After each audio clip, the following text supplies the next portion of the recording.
Now, your first alert forecast with meteorologist Corey Thompson.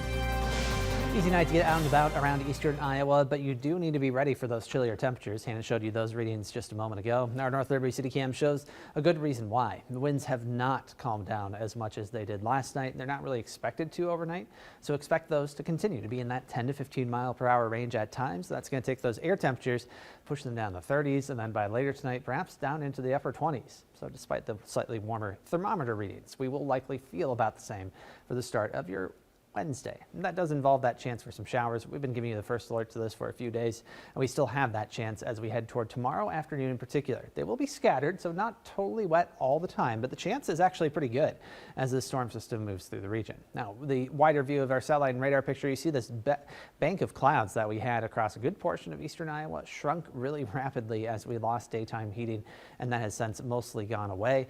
That is setting up what should be, at least to start, a mostly clear night, but clouds will increase as we go through it, and so these temperatures will only fall into the mid 30s in the northeast where clouds arrive latest, upper 30s to around 40 in the southwest where those clouds arrive first and provide that sort of insulating factor that they often do. By tomorrow afternoon, we're talking 47 in Charles City, but only 51 in Iowa City. So everyone definitely on the cooler side, but our normal high by this point in the calendar is only 46.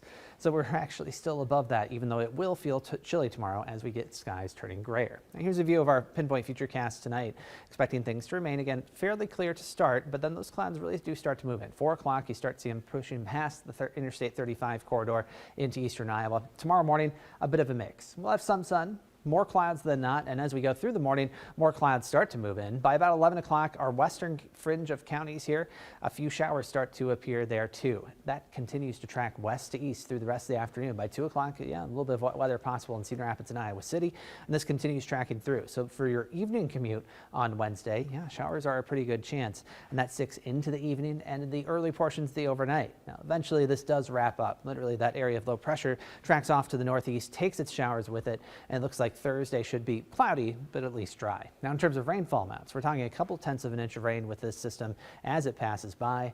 Not a ton, but we could have at least that start to show up. Now, we do have a decent shot at some wet weather as we look ahead toward next week.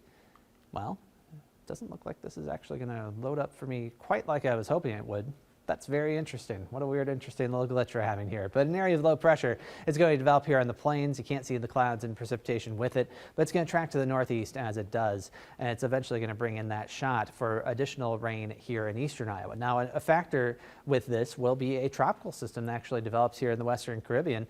It's going to track into the Gulf of Mexico, it looks like, and potentially affect the Florida Peninsula as we head toward the middle portion of next week. Now, surprise, surprise, even though these are so far away, these are actually going to interact, and the exact track and timing of each of them will determine on what we see here in eastern Iowa. Now, if this area of low pressure gets hung up because that tropical system sort of puts a block on and prevents it from moving farther east, that's where we get the prolonged precipitation chance next week that could involve that chance for some snowflakes, as Hannah suggested earlier.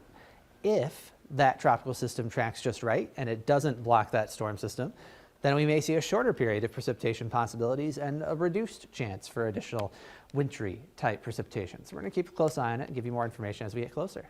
One thing I absolutely love about this time of year is the fact that the atmosphere can be so complicated with these moving systems, and the forecast is kind of fun to get to try to figure out where exactly the low is and where the snow is going to end up. Yeah, we shall see, and we'll keep a close eye on it too.